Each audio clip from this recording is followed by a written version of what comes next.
So welcome everyone to the Center for Asia-Pacific Resilience and Innovation. My name is Caroline Fried. I'm the Director of Research at 𝘏𝘀𝑟𝑒, and I'm excited that we could bring together so many experts, students, and practitioners for today's discussion. So first, our chair, 𝘛𝘢𝘢𝘠 will welcome everyone. Thank you, Caroline. Thank you to our guests, especially Nomura Sensei from Tokyo. Hi! Our only virtual participant. And thanks for his time. He was very busy, but was able to move things around to accommodate. So today we're very happy on behalf of the center. We want to welcome all of you, especially those who are here for the first time in our new office. I understand many of you are familiar with Taiwan Plus, and we're lucky to be in the same building. We would like to, of course, warmly welcome our three authors. Professor Nomura Sensei is on the screen, Professor Chrissy Cook, and Professor Ying Pottinger, who is here from Utah.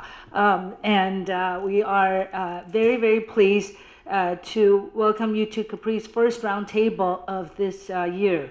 Health communication amid misinformation and disinformation, vaccine hesitancy in Japan, Vietnam, and Taiwan, in partnership with CTS and the Taiwan International Press Hub. Today, we're also joined by experts and practitioners. The name list is on your agenda sheet, working in the fields of public health, disease control, communication, and mis- and disinformation. Their perspectives will add invaluable insight to today's discussion.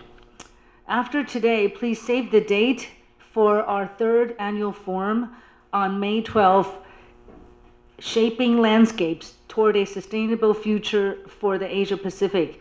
We hope you'll join us just across the street at the Songshan Cultural and Creative Park for an afternoon of dialogue.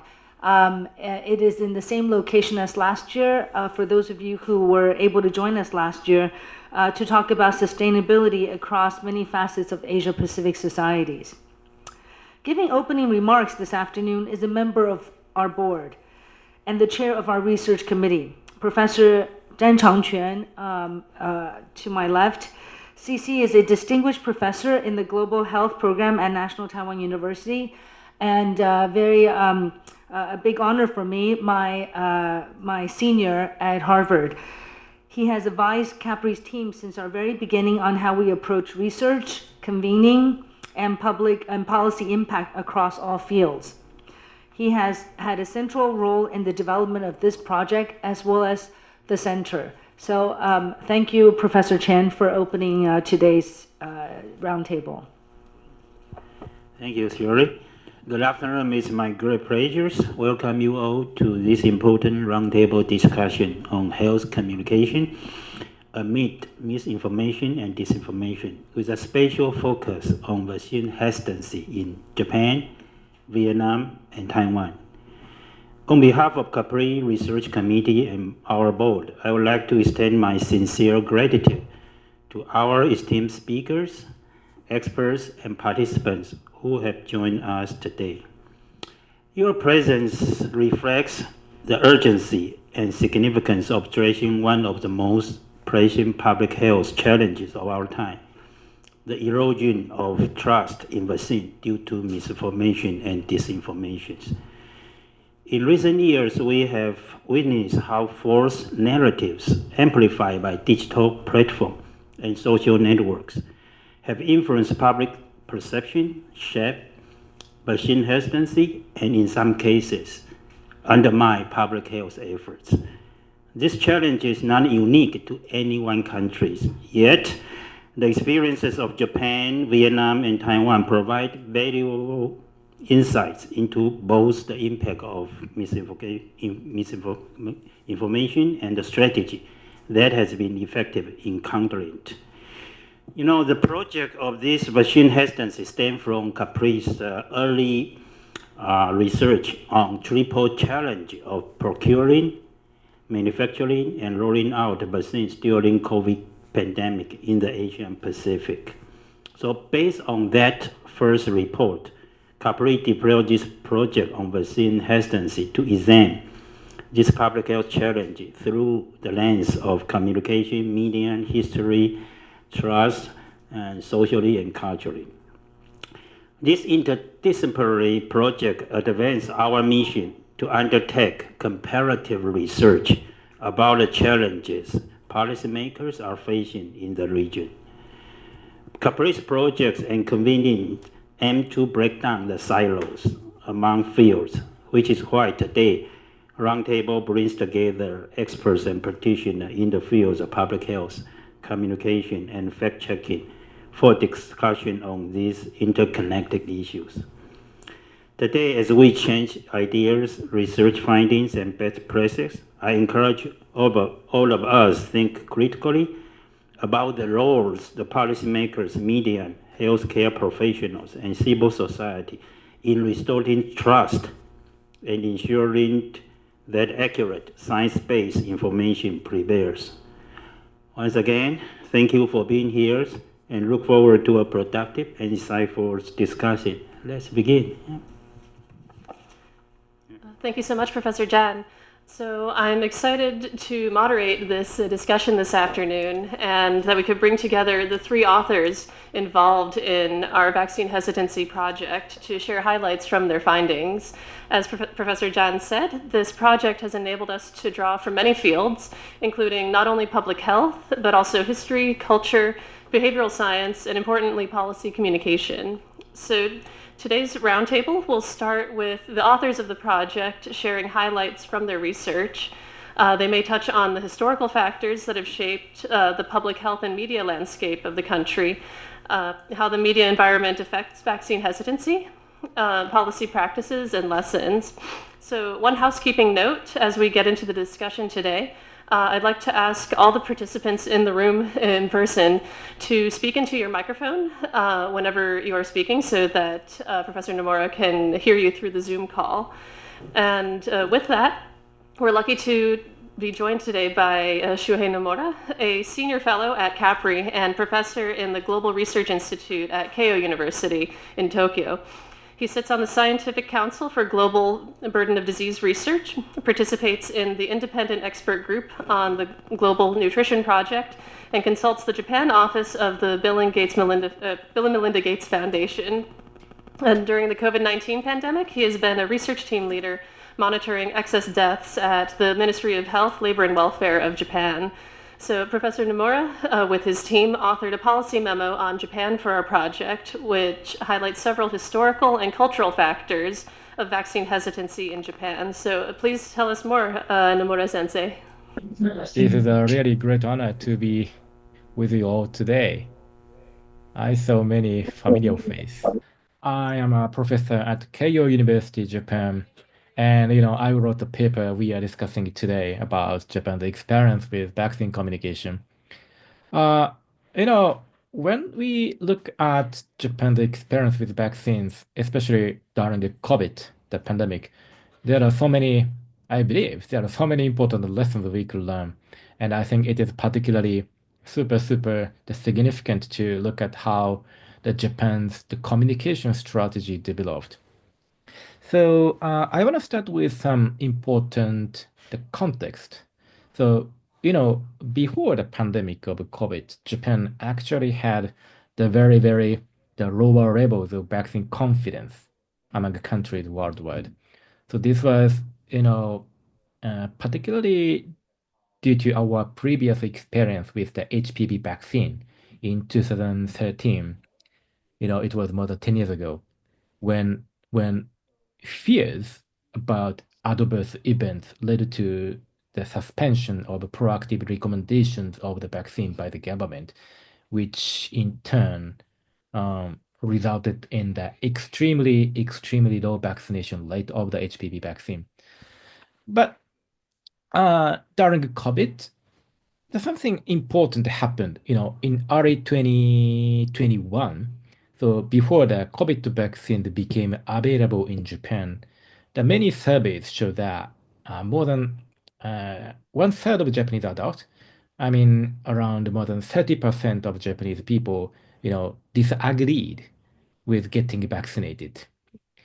And yeah, so look at what happened.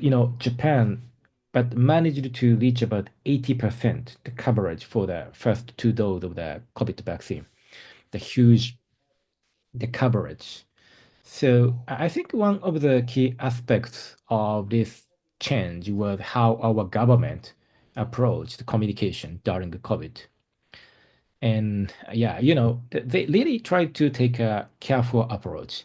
They focused on being transparent and also being consistent with their messaging. For example, they created special website on the government website and also Q&A sections in order to explain about the vaccines. And also they tried to address information that might not be accurate. So the government was very, very careful about also tracking and reporting of any possible side effect from the vaccines. This openness about information may have contributed to building trust. And yeah, there are something really important as well. So they didn't just rely on one way of communication. You know, in addition to the modern, the digital platforms like a website, social media, they also maintained paper-based communication. Paper, the sending information directly to each household. So, this kind of combination of digital method and traditional method is still quite important in Japan. And the government also created information in the multiple languages in order for the people who don't understand Japanese, which was very, very important. And yeah, another significant element was about the community involvement. They tried working together with various community groups to share information, like healthcare workers, the professionals, and also the researcher or data scientist, and share the scientific data through the various channels, like their website, social media, TV, etc. So that was very helpful.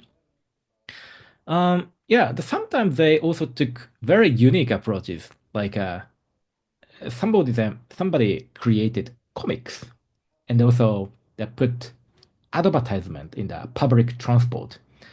And yeah, what's particularly interesting is a group of people who were very good with digital tools developed the messaging soft smartphone applications in order to try reaching more people. So these kind of community-based efforts aimed to make a vaccine information more accessible. So yeah, in summary, how we get from that initial super, super low vaccine confidence to 80%, the coverage. Now, I think the government's approach to communication made a real difference. They didn't just focus on one aspect. They tried to build trust in several ways. They were really consistent with their messaging and open about sharing both benefits and the risks of the vaccine, showing the safety data, but what might have been particularly important was how they tried to reach every people in the country using a paper-based method and a digital method as well, and providing information in multiple languages, and also working together closely with the community groups. So this sort of combination of being transparent and making sure important information was accessible to different groups might have helped people feel more confident about the making their vaccination decisions. So yeah, the experience also suggests that we might need to think carefully about how we it's not just about sharing data. It's all about making sure people can find and people can understand and people can use the information in order to make decisions about their health. Yeah, of course, we still need more research, to really understand what worked best in the different situations. But I believe this experience with COVID might have give us some important lessons for the future, the public health communication. Thank you very much. Thank you so much, Shuhei. The story of vaccine hesitancy in Japan is very interesting, and I think that we can revisit it later in the discussion. But moving along to Taiwan, I'd like to introduce the author of the Taiwan memo in this project, Chrissy Cook. Chrissy is a senior research associate with us at Capri and an assistant professor at National Zhengzhi University in the master's program in global communication and innovation technology. She specializes in communication science and media psychology and is active in the International Communication Association, and she's a member of the editorial boards of the Journal of Computer-Mediated Communication and the Journal of Media Psychology. And today she'll speak about the research she did for this project on Taiwan. So take it away, Chrissy. All right, I have my timer on, so hopefully I won't exceed my 7 minutes. I'm going to do my best. Mercifully, many people in the room here have experience with the COVID times in Taiwan. I have that benefit. But historically, Taiwanese vaccine hesitancy history is actually very much connected to Japanese history, as Taiwan was formerly a Japanese colony. And at the time, Japan was, of course, doing its very best to encourage the vaccines that they were using back home and encourage their own health practices. But unfortunately, medicine was not as advanced in that time, and so the local people of Taiwan frequently misinterpreted the attempts to heal as attempts to kill. And so vaccine hesitancy started off very, very low in Taiwan during the colonial period. However, once the bubonic plague hit, which is always an exciting time in every country, the Taiwanese were lining up to get vaccinated. And the big difference was what we would call today influencer marketing. They essentially had prominent figures, prominent elites within the Taiwanese community come in and say, hey, look at my vaccine. And that really encouraged the locals and brought that trust up. Now, this is, of course, ancient history. If we move to modern Taiwan, Taiwan has a relatively high level of governmental trust, but this sort of backfired a little bit when it came to Taiwanese vaccine hesitancy during COVID times, because the vaccine itself became very politicized.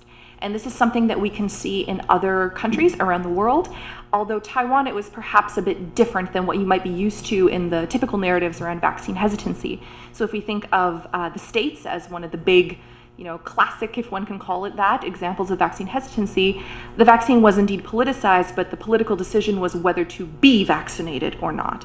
Whereas in Taiwan, it was more of a vaccine shopping situation. It's like, oh, are you a Moderna? Oh, no, I'm a Pfizer.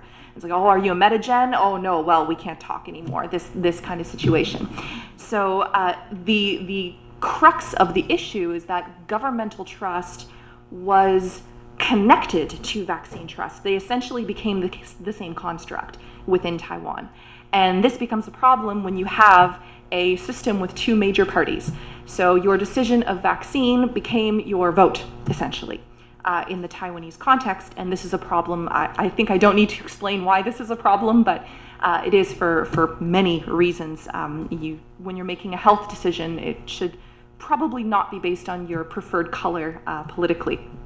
So this was more the vaccine hesitancy issue that we found in Taiwan. People were ready to be vaccinated, but they were ready to be vaccinated with the vaccine of their choice. Those who were hesitant about vaccines overall, regardless of brand or of seller maker, it was typically due to a lack of urgency. Taiwan had incredibly good measures at the beginning of border control, and this created a sense of security among the people living in Taiwan. We lived normally, quote unquote, for much longer than many other nations did. And so when people had the option to get vaccinated, it's like, well, do I really need this? I'm not sure if I really need this. We're fine, we don't need it. And so that was more the vaccine hesitancy we saw at the beginning. And then once we got into the point where, okay, no, we really need these vaccines, there were, of course, issues of procurement, which brings me into the second point, which is that vaccine hesitancy in Taiwan. Taiwan is one of the very few regions that had a dedicated disinformation campaign against it due to political motivations. The research has shown this, that there is across the strait some folks who are not big fans of the DPP, and they enjoyed the politicization of our vaccines, and they deployed misinformation and disinformation campaigns in order to reduce governmental trust. And as I said earlier, governmental trust and vaccine trust in Taiwan were very heavily intertwined. And so what this created was what you're probably going to see with Dr. Pottinger's and what is mentioned in Dr. Nomura's articles or policy articles. And it's that the more you use social media, essentially the more dangerous things become for you health-wise. And this is where we have, and we're lucky enough to have representatives of the fact-check associations in the room with us today. So thank you all for being here. I'm sure you'll get a proper thanks later. But this is where Taiwan really went full tilt. We are going to fact check everything, and they invested a lot of money in this. And this was generally seen as quite successful. However, governmental trust has been decreasing since that point. So it is something that we have to be wary of for future pandemic situations, especially in Taiwan, where this is a massive political issue. And some of the major policy recommendations that came out of this research were very similar to what Nomura sensei had to say, is that we really need to train science communicators. If we hear it from the government, the politicization is going to come into play yet again. We need things like third-party watchdogs. We need trusted figures, whether those be, I believe Dr. Pottinger is going to mention a bit later about celebrities or influencers being used, or whether that is trained science communicators. We also need a further integration of social science research earlier in the process. Much of the social science research about Taiwan came well after the pandemic. Or well after the peak, I should say, because are we out of the pandemic? Who knows? But it came after the fact. And a lot of this research talked about the reasons people were feeling hesitant, the concerns they had. So if we fund STEM and social science equally well at the beginning and train up these science communicators in advance, we will be much better prepared to present a less politicized message about vaccination in Taiwan. Thank you. Hey, thank you so much, Chrissy. And I know we'll get into some great discussion later with the experts in the room and those who are at the front lines of combating mis and disinformation. And so last but not least, traveling all the way from the US to be with us today is Dr. Ying Pottinger.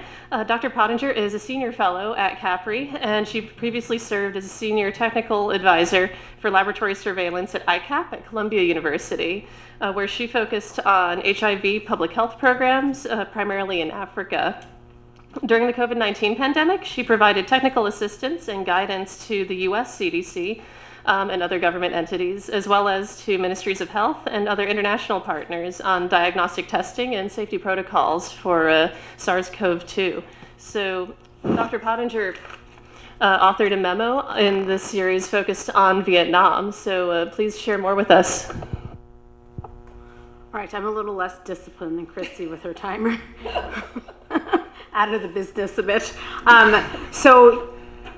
Vietnam, unlike Taiwan and Japan, is a little unique, as you all know, as a communist country. So their response, is a little bit different, and the people's relationship with their government there is a bit different.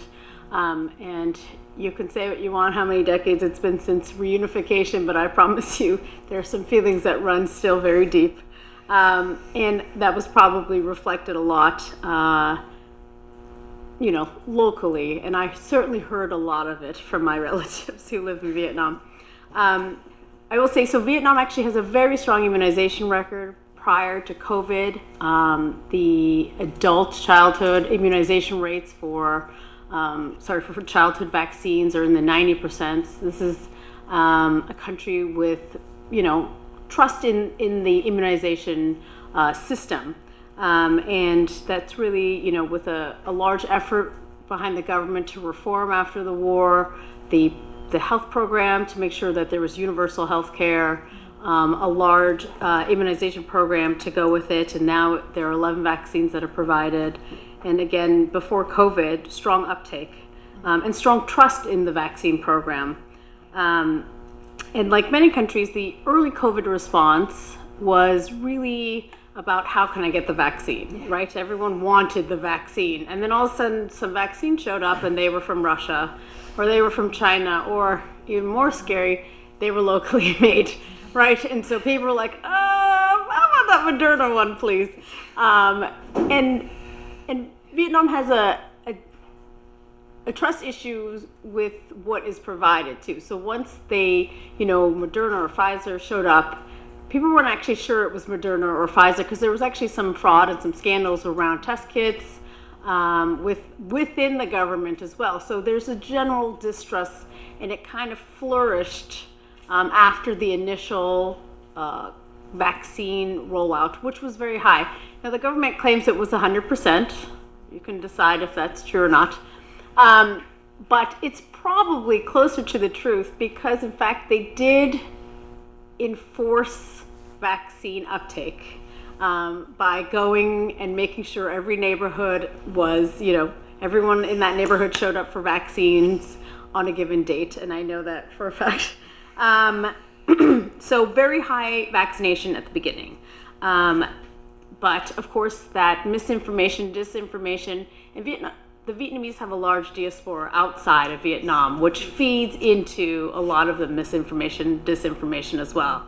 Around, you shouldn't trust what you're getting, it's the government, right? So a lot of that flourished, especially since Vietnam had 76% of people online during COVID. Of course, we're all stuck at home. But even, the entire age gamut was online. And they were all on social media. They were on 𝘏𝘢𝘢𝘀𝘀, which is a local homegrown messaging app that actually the government used quite effectively to push out messaging. But of course, misinformation and disinformation on social media goes much faster than anyone can respond to it, right? And I think that this is the universal truth of what we're all saw and what we will see with the next pandemic, which, by the way, is right around the corner. So right, they had an effective tool actually to respond to misinformation, and because it's a communist country, they can enforce a lot of speech issues, what they deemed as speech issue or disinformation online. So they had, these social media platforms take down what they deemed as misinformation. Now, some people might argue that there's a free speech issue there. They just passed a law in December that really beefs up their enforcement of taking down misinformation online and, demanding that the social media platforms comply with basically their demands on what they deem as inappropriate. And I don't know if you remember the early stages. In fact, most of us thought the authoritarian types of countries did better, right? Because they could tell their people what to do, what not to do. And unlike in America, where, of course, we had a lot of politicization over everything. So, there's pluses and minuses to everyone's systems. Now, the government understood that not everyone got all of their information online. They did surveys and found that social media and actually old school TV were equal in terms of how people got their news. And so they still had TV ads, they had public announcements, social media campaigns. They employed famous people. They made a very popular video with Facebook. In fact, it got covered in America. It was so popular. And so they were very successful in reaching people with messaging. I just don't think that anyone has the capacity to keep up with the speed of disinformation and misinformation. And I think there were some, common themes amongst our reports in terms of what do we learn and what some of the recommendations are going forward. And we can probably get to this in terms of when we get to the discussion. And I think that with the now AI spreading everywhere, there really has to be a campaign around teaching people about digital literacy, right? How can you spot misinformation, disinformation, what has been generated by AI, and how do we get people to understand that all the chaos around it is exactly what the disruptors want from us. They see our uncivil society as being ideal for them to get propaganda across, right? So that's how they win. That's why they push it out. It's because having political chaos serves their purposes. But the average person, like my mother, sits at home and watches these videos, and she's like, this is exactly right, but she doesn't understand that it's AI generated. So we have to spend a little time on that. I will say that the Vietnamese government was good at pushing out messaging across the different ethnic groups. There are many ethnic groups in Vietnam, and the different age groups, so they did target different demographics. I just think for all of us, as the pandemic wore on, the trust in government started to fail over time, right? Until the end, everyone threw up their hands and said, okay, no more lockdowns, no more whatever, and we're all gonna have to learn to live with this. But a slightly different environment given, the socialist nature of Vietnam. Thank you so much. And I think this gives us a great foundation to open the floor for discussion with our experts in attendance today, who I'll introduce very briefly. So starting from closest to me here is Billion Li, co-founder of COFACT in Taiwan. Next to her is Professor Jean Tsai, who is a senior fellow at CAPRI, as well as a director and professor in the master's and PhD programs in global health and health security at Taipei Medical University. And she brought a contingent of her students who were back here in the little cheerleading section for her. And Professor Huang 𝘏𝘢𝘢𝘠 will be able to join us. She's coming down off of Yangmingshan right now, so she'll be able to join us, I think, in about half an hour, and so she'll slip in and sit right there on the corner. 𝘏𝘢𝘢𝘠 is the CEO of Taiwan Fact Check Center, who Chrissy has actually consulted with for the research on the Taiwan memo. And then, of course, Chrissy Cook and 𝘏𝘢𝘢𝘠 Pottinger. And then next to Dr. Pottinger is Dr. 𝘏𝘢𝘢𝘠 Yang. She's the director of the Division of Acute Infectious Diseases at the Centers for Disease Control, Taiwan. And we're very glad that she's here to share her perspectives today.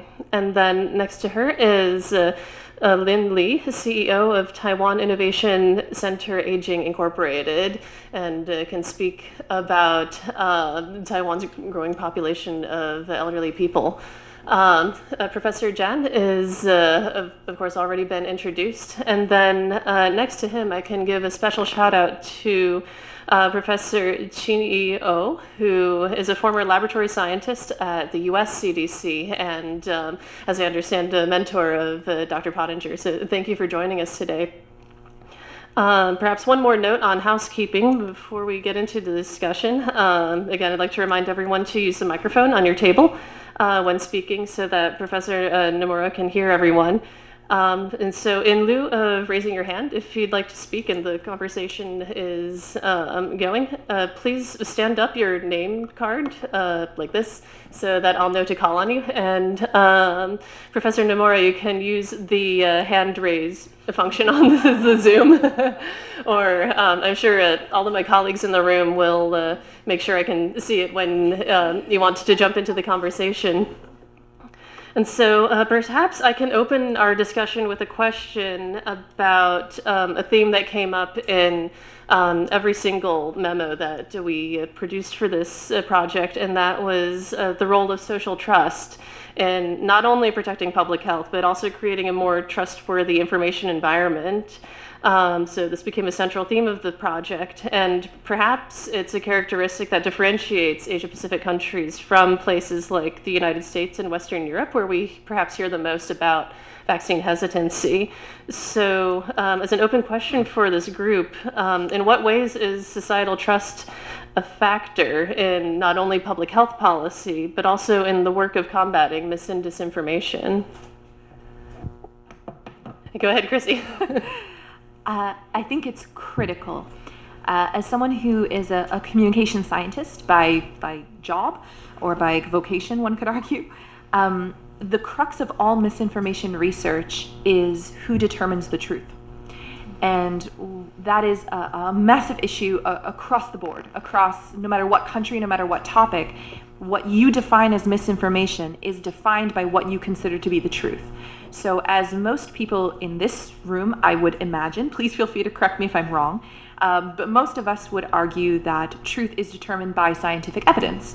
However, when you are dealing with populations where that is not the case, that can prove extremely challenging, because no matter what you tell them, no matter what statistics and transparency you provide for them, you can be as transparent as you want in the world. If they don't trust science, it's not going to fix anything.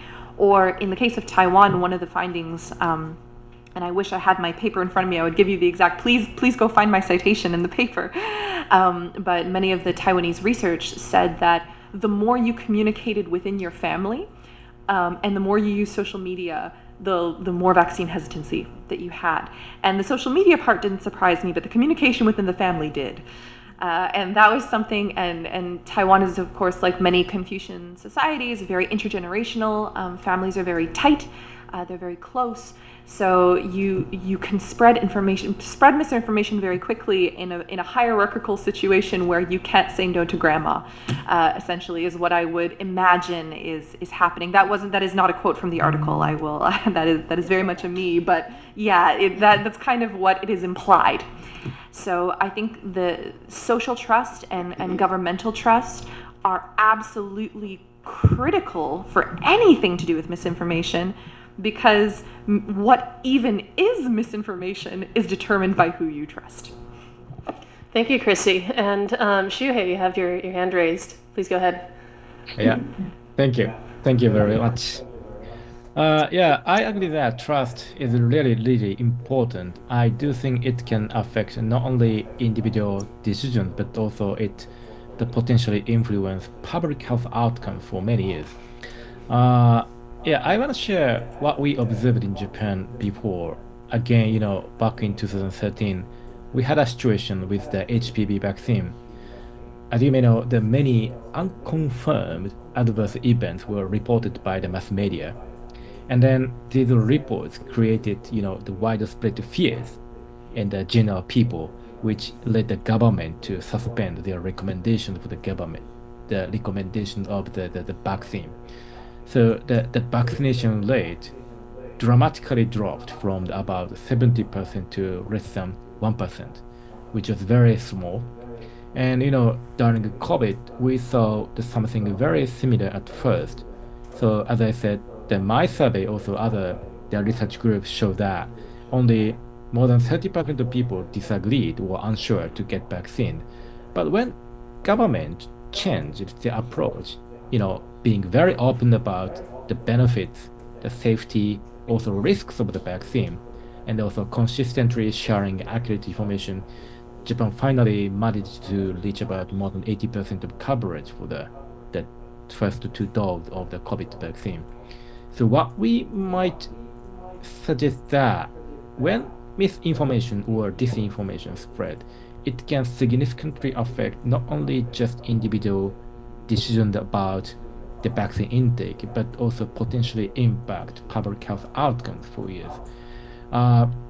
According to the government of Japan, in terms of prevalence of HPV, the cervical cancer of the prevalence, age standardized, the prevalence was a little bit increased after the suspension of the vaccine recommendation. So, transparent and consistent communication might help increase or restore the public trust. This is a very important lesson from Japan. Thank you, 𝘠𝘢𝘢. And I would actually love to hear from some of the practitioners in the room who work on this issue in Taiwan. So, Eve, what do you see on the ground here? Yes, echo to that Japan's situation you just mentioned about the HPV case. Yeah, we debunk disinformation is about that. The rumor said that Japan has decided to stop to offer the HPV, but there is a period of time, right? Because the distrust and the public opinion talking about the controversial and after effect, etc. Then the government actually slowed the campaign of it, but they resume to do that. But the rumor actually use old news report to make a rumor and disseminate by the social media, and then many people then believe. So, but that's a very normal strategy that the rumor maker, hoax maker, they use. There used to be like that, but now things has changed. But the old report or old news still can be used to make a very real and sounds very reasonable rumor and disseminate among people. And actually, many people will buy it. So will make a lot of distrust or confusion about the public acknowledgement. So that's quite a problem among our ecosystem. That's what we saw in the disinformation world. Thank you. I would also love to hear if Billion has thoughts on how 𝘏𝑓acts has encountered disinformation either in the health sphere or outside it. And perhaps going back to a point that Dr. Pottinger brought up about how AI may or may not be changing the landscape of fighting mis and disinformation when it comes to health challenges or other challenges. Do you have views on that from your role at 𝘏𝑓acts? Hello, 𝘏𝑓acts' ultimate goal is trying to developing technology tool for against disinformation. As for the health issues and also like pandemic, vaccination issue, 𝘏𝑓acts wants to do is to reach out to people initiatively. For example, in Taiwan, people might use social platform more frequent rather than like reading traditional news media, which is also not disaster tool media and profess an expertise around those journalist sites. The way how they communicate with their friends is inside at their echo chamber and provide misinformation, disinformation privately. That's the reason why 𝘏𝑓acts want to make fact-check chatbot as an efficient way to make them feel comfortable to read those trustworthy information from like the real expertise from public health field. However, the most challenging in Taiwan might be people lose the trust toward like real expertise. Even the doctor they reach out in the clinic or hospital, they might say, I read this news, I read this comment on the internet. They rather trust the fake doctor on internet, and that is another trust issue for us. I think we can all agree that social trust is something that decreased over the course of the pandemic, right? And for me, I guess the real question, given that the next pandemic is around the corner, sorry to scare you, but it's true. In case you're all wondering, it's actually really close. How do we rebuild this trust? And what's the end game for, I'm asking this to the other experts, what's the end game then for public health agencies? Like in America, I don't think, we're not coming back from COVID anytime soon, right? Our social trust is entirely aligned with your political view, right? Like if you're a Democrat, you're going to see scientists as the people telling you the right thing. It's exactly how you define it. Depends what your truth is. Versus, the Republicans who, as you now know, we have Robert F. Kennedy, a vaccine skeptic, as our new health secretary, right? So we're not coming back to truth anytime soon. So how do we navigate the next pandemic in this environment? And how do we, do we wait and say, oh, shoot, there's a lot of people dying from pandemic bird flu. Maybe the people in Kentucky, which is a red state, might want to get vaccinated now, right? Like how do we get where are we going and what do we need to do to build social trust again?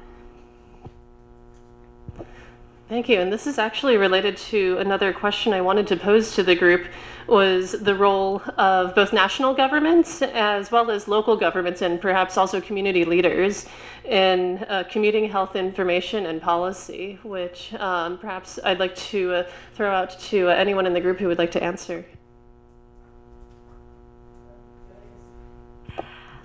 This is something that I saw. I arrived in Taipei in 2021 for the Taiwanese in the room, so you know exactly what my arrival was like. I had a lovely 3 weeks of quarantine in one room. But hey, I didn't get sick.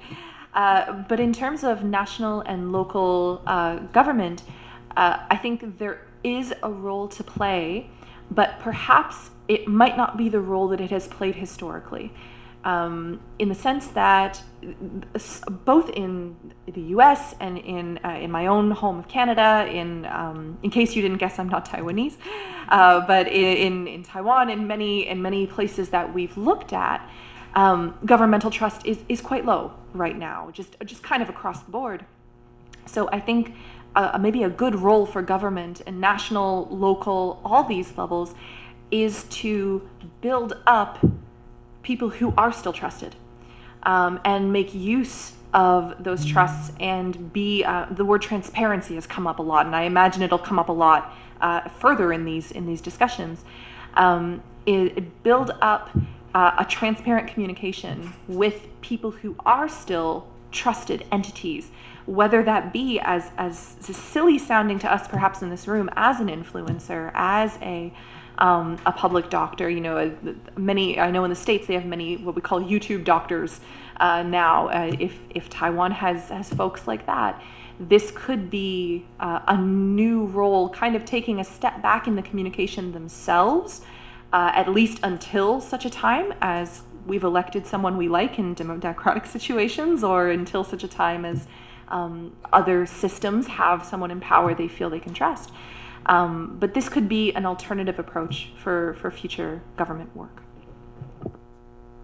Yeah, and I think related to that is how different populations engage with health information. So as Dr. Pottinger mentioned, information sharing among different ethnic groups in Vietnam, for example. And I wonder if experts in the room from Taiwan could share about how different populations engage with health information, and how can policy communication toward specific populations be most effective. Perhaps Lynn or Professor Yang have ideas from their experience on that.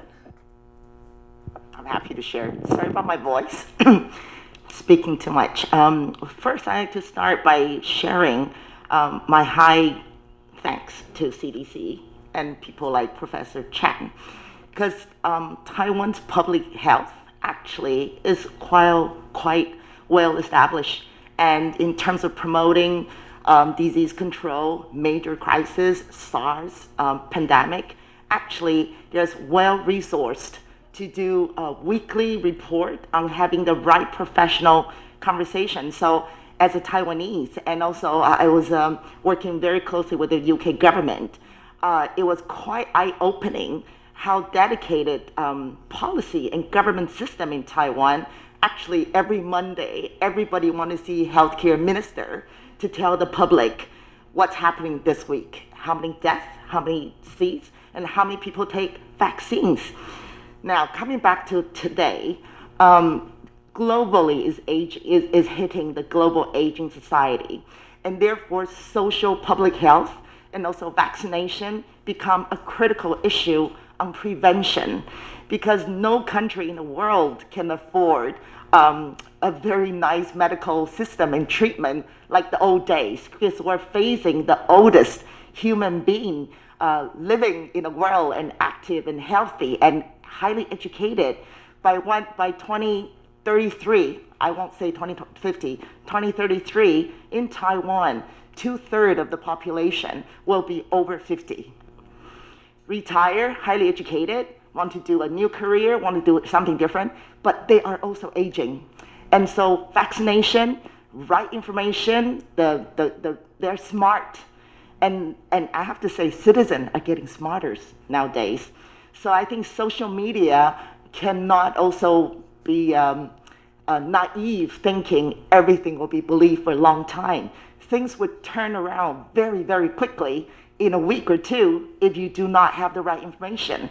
So I think the social media can play a role giving a very positive energy government have that power because that's Asia. I think that's a bit of a different culture from the Asia compared to the Western country, where the government still have some kind of prestigious trust, a little higher than Western, where enjoying so much of freedom, where there's just less information. The language issue, people rely on the government would be the expert when we're facing key issues. So again, public health and also CDC, they are super, super important in the future of global health. That's from me. Yes, Chrissy. Thank you. I thank you, Lin Li, for bringing that up, because it reminded me, I was a foreigner in Taiwan. I'm one of those populations you were trying to reach. And I have several students who are working on research on this topic, actually, of reaching foreigners in Taiwan. Actually, one of them is in this room, Nora, who is sitting beside Shirley. She's working on her master's thesis right now on the role of sensationalism and how sensationalism in terms of COVID reporting was quite different in English language news versus Chinese language news in Taiwan. You got a very different story depending on which language you were reading in. And then I have another student who will be at a conference in a week or two, Jessica Archendi, who's Indonesian, and she is studying reaching migrant workers in Taiwan who are Indonesian. And her thesis also found that this is, they felt like they were left out from a lot of government messaging. And so they would tune into the weekly report, and Taipei Times, Focus Taiwan, these sort of English language outlets were their only option to find information because they may not be fluent in Mandarin at this stage. And if these migrant workers, frequently they're employed in the health and especially working with the elderly, so if they aren't getting vaccinated, Taiwan has a massive problem, right? So this is a big thing for future policymakers in Taiwan, especially as we really have to diversify. I'm lucky that English is my first language in Taiwan. I'm able to get a relatively not sensationalized take. I just get the translation of the health minister's speech and off I go. But that's often not the case for migrant workers in this country, of which there are many, and who frequently work with vulnerable populations. So diversifying the language and accessibility of the rightly excellent information that was offered by the CDC and the ministry in Taiwan will be a big move going forward. Sorry, can I just add 30 seconds?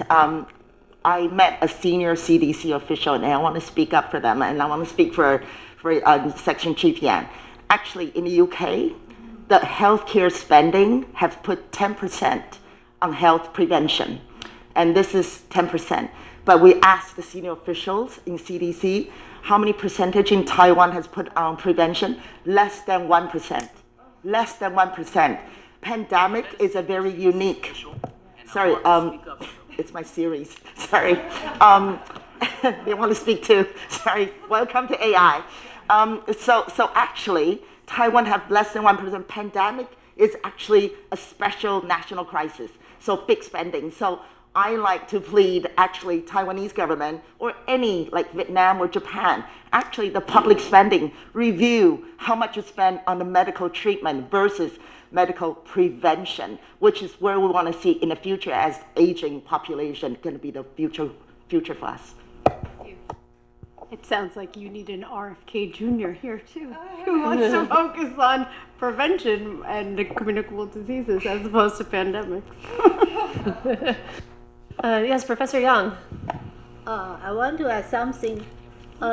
During previous outbreak, like SARS, like H1N1, especially during H1N1, when we promote the H1N1 vaccination program, one adverse event evoked the social media and the news and shut down the vaccination program. So we know that the misinformation is important. Actually, we established an expert committee early in the COVID, and Professor Zhang Xiangchun always talking about the truth, but nobody want to hear, right? Many people want to hear psychiatrists talking about vaccine, want to listen to the talk show man to talk about the vaccination, but the true expert showing in our press every day. Even so, we correct the misinformation. But as I want to say, there are total 800 people in CDC. Only 800 people. During a pandemic, everybody is very, very, very busy. I wish to talk to many media to talking about our correct information, but I don't have time. So I wonder why the media cannot get the right person. And sometimes when the news, the title and the content is different, totally different. So every time I have to check if this is too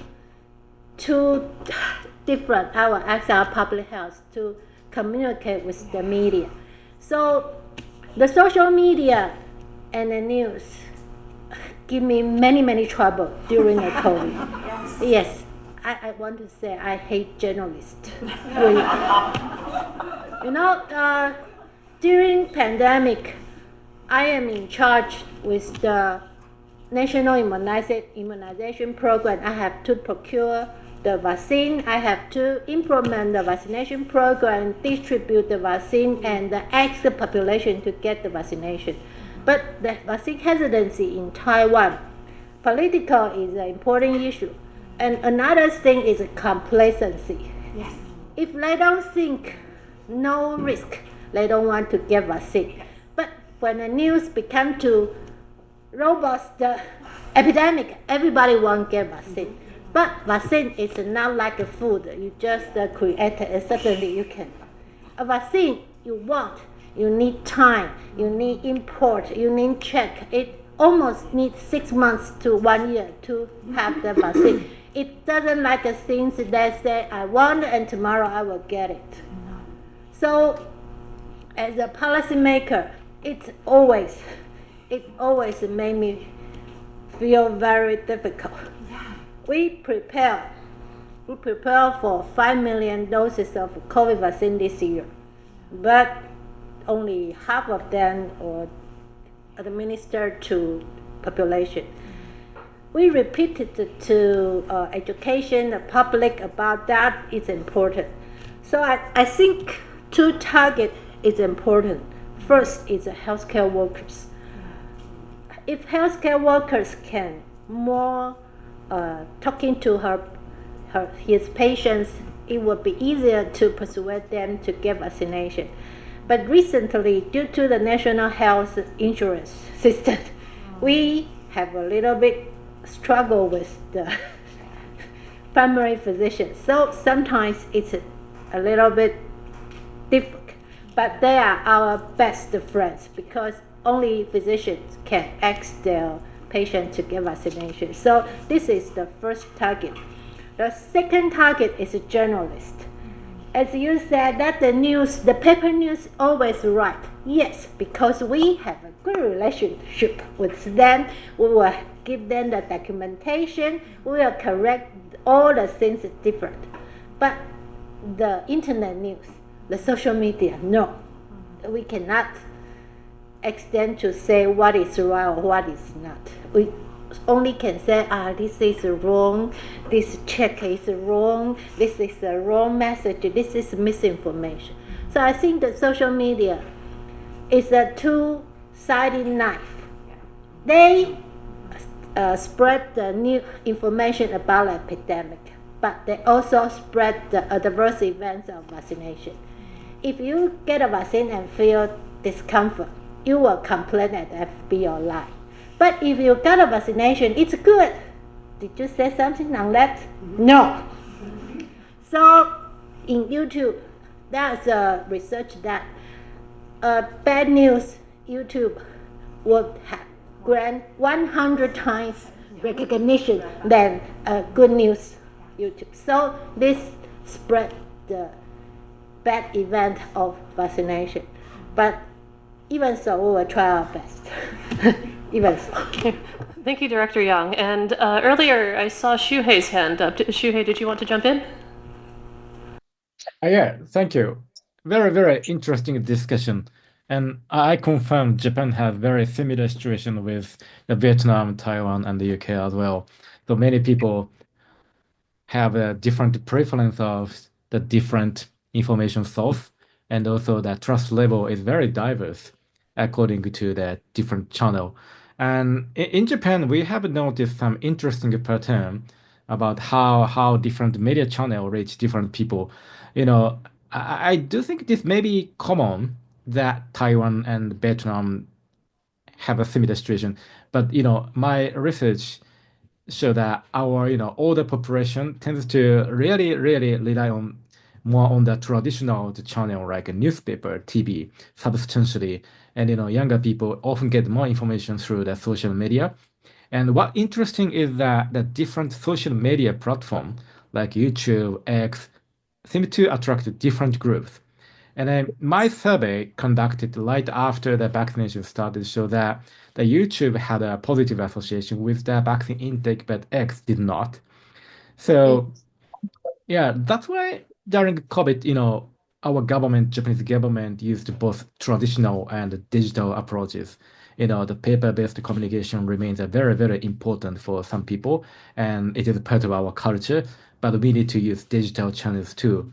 So the government of Japan tried to make accurate information available across every channel, TV, newspaper, each social media, the website, and others. So the people might find the reliable information whenever they want, whenever they look for.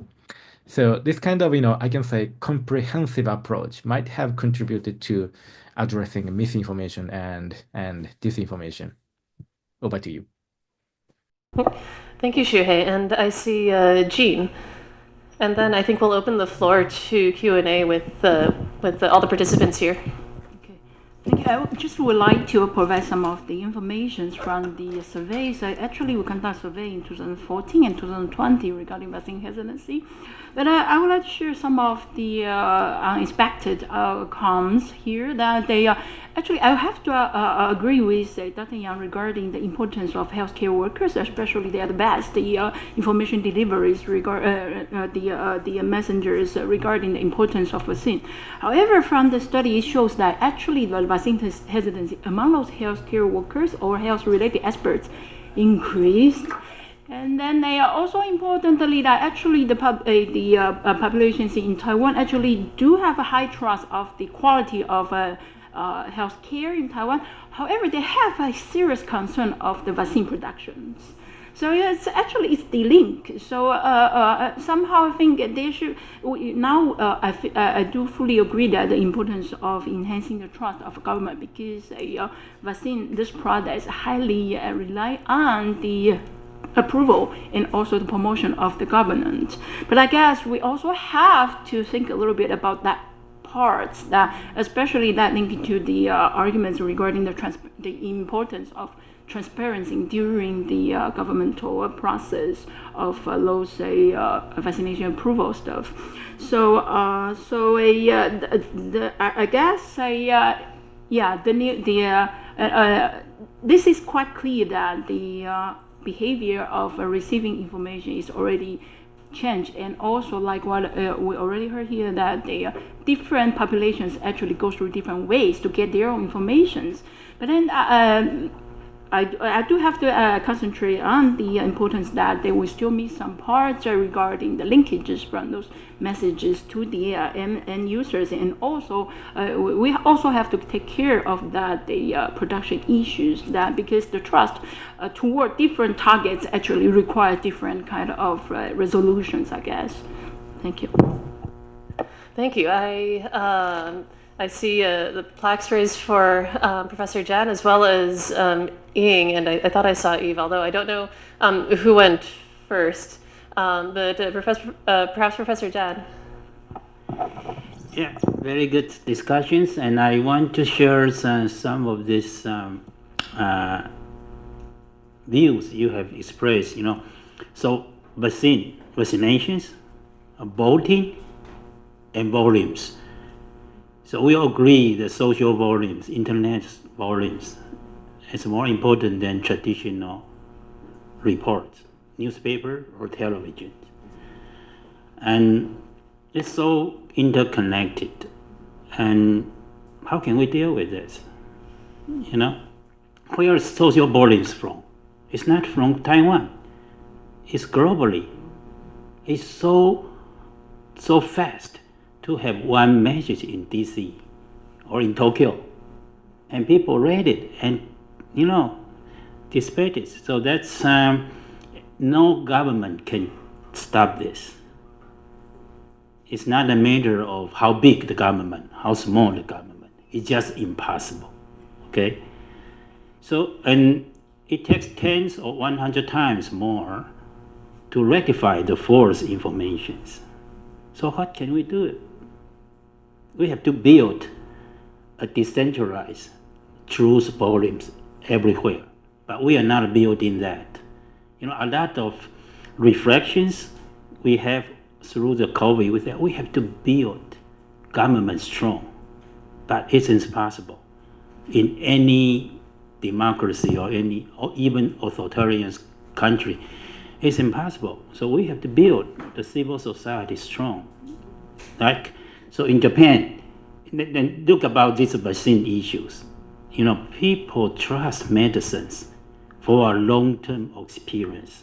In Asia, in addition to US or European medicines, Japan is most trusted.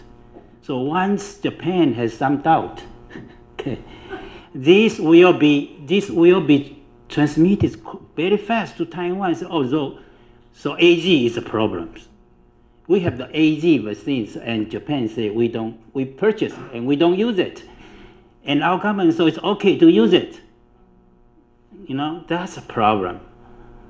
You see, so how to deal with this in the futures? You know, every action taken in Japan has to take into consideration of regional impact, not serve the purpose of Japan only. I think that's the key. So how to build a truth network that could counterbalance the volume is very important. This is the only thing we probably need to do faster now. The second one is I was trying to learn from 𝘏𝘢𝘢, you know, the HPV issues, then very high acceptance of COVID vaccine. There is something we have to learn from Japan that, you know, even some vaccines are not treated trustfully, but the other one can be taken up so quickly. What's the reasons, right? Is this a pandemic drove this consensus or other things that we have to learn? So that's possible. Sometimes when there's a high mistrust, then all of a sudden can be taken up by the population very fast. The other one is a lot of, Dr. Jean just mentioned, before pandemic, there are some survey. During pandemic, there are some survey, right? And are they useful or not? Think about Fauci and now Kennedy, right? So we have listened to Fauci for years, and now it's been pursued by the American government, and there is someone coming up. So how can we deal with this? We are living in a very different world now. The lesson we learned before during the pandemic probably not relatedly applied to the future. That we have to be very careful, right? So in the past, we all relied on US CDC. In the future, can we say this? And if we cannot say this, what's the next? There's no point of us to anger. So all these things, and we are talking about beyond medicine or health. Today, we have to talk about a lot of disciplines to be involved. So think about this product. When countries want to rely on national vaccines during the pandemic, it is reasonable, possible. You know, we can drive Toyota every country because we use it for years. It's a good product.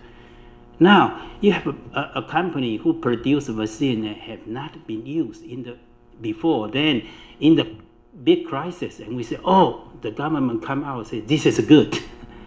Then you start provide foundation of misinformations.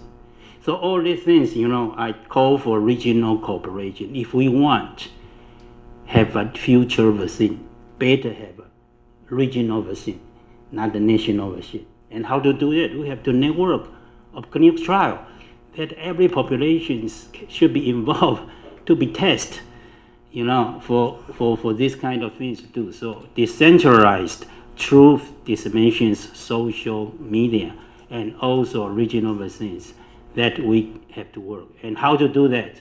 Not governments, companies, civil society has to be involved. I think that's my suggestion. Thank you. Go ahead. And perhaps after Ying speaks, we'll open the floor to Q&A. We have many students as well as some journalists and people from across the spectrum in the room today who I know would like to ask some questions to everybody. So perhaps Ying can speak, and then when we get to Q&A, we can have Eve and Chrissy join in with their comments, if that's okay. Go ahead. So I want to add on to what Dr. Chen was saying and what Shuhei was saying. One, think about the COVID vaccine. Everyone knew who the maker was, what kind of vaccine it was, right? Was it a recombinant protein, mRNA? Do you know anyone who's asked that question about the flu vaccine? Nobody. Nobody's asked that question. Somehow they trust the flu vaccine. We've just accepted it as something you get or you maybe don't get, right, every year. And they don't even know how effective it is, right? Most people have no idea what the effectiveness of a flu vaccine is year on year. And I can tell you that it's always worse than COVID by a lot, right? Most vaccines you take actually worse than COVID by a lot. And yet no one knows a single manufacturer for the flu vaccine. No one knows what it's made from. Is it an attenuated virus? Some people know it comes from eggs, right? But somehow, for COVID, we have to know everything. And behind that knowledge, we then add on our theories. Oh, they made it too fast. Oh, the government's pushing it. It can't be safe, right? Like, so that's the scary part. And we're coming upon, I keep talking about flu pandemic, sorry, the next pandemic. But that's something, will it replicate itself? Who knows, right? The scary part is we might go through a second pandemic with the Trump administration, right? That's scary. That should scare the entire world. Because it's the source of the misinformation. I mean, I think we can all agree on that, right? Maybe my husband's not here, so I can say that. But this he will agree with. The social media platforms, because they are so different, right? Like my parents watch YouTube all day long, but they've never seen a TikTok video. In fact, I don't know anything about TikTok myself. But the scary part about TikTok, I just asked how widely it's used here in Taiwan. It's very widely used everywhere else. There are things we cannot control, which is who's sitting behind the desk turning up the dials of what we see. And we all know it's the Chinese government, right? So what is misinformation being said here and there is dialed up, amplified across the platform, and that's what young people see and get as their news source, right? And I'm just going to use the example that's not public health related, but during what happened in Israel, what we saw on TikTok was many folds higher in terms of one direction of messaging versus the other platforms, which is actually pretty stable in terms of like pro-Israel, pro-not Israel. But on TikTok, because the Chinese government wanted to hear something out there, they amplified one message. And that's something we cannot control in our public health space, is the person controlling the amplification of the algorithm, right? So maybe the best solution is to have a place where people can come and get trusted information, have these trusted sources go out there and put out what public health officials see as truth, and hope it reaches the population. But we all know we're not going to reach everybody with truth, and not everyone's going to believe it anyway. Okay, I'll stop there.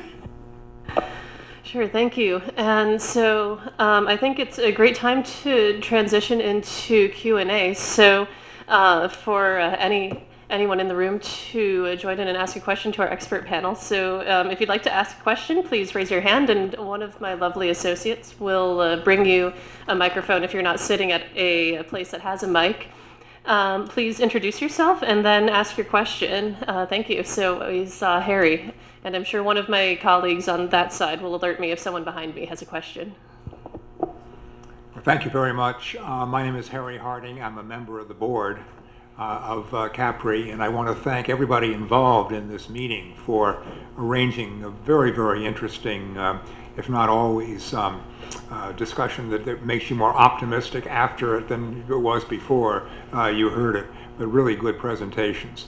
I have two questions that if I could ask. One is, we've talked about both misinformation and disinformation, and I'm wondering if there's any reason to be more concerned about one than the other. Disinformation, if I understand the distinction, is basically falsehoods that are being put forward. Misinformation are truths being put forward, but in a very selective way. And I was fascinated by the discussion very briefly of basically the side effects of vaccines or other forms of medication. Basically, disinformation would be total falsehoods. This will kill you. Misinformation would be, well, there have been the following side effects. There have been the following instances of very serious, even fatal side effects, and therefore you'd better not use it, better be careful. And I'm wondering if there's any reason to distinguish between those two. The other question I have, and I don't think I would have asked before I also came, like Chrissy, to live in Taiwan and become a utilizer of traditional Chinese medicine. No one has mentioned the question of whether a society has alternative traditional medicines that can be thrown into the breach either before or even after a more Western pharmaceutical has been produced. Is the existence of alternative medicines a good thing or a bad thing for dealing with a pandemic or even simply an endemic of fairly serious disease? I got this one. It's like you read my mind. The communication scholar in me is very happy.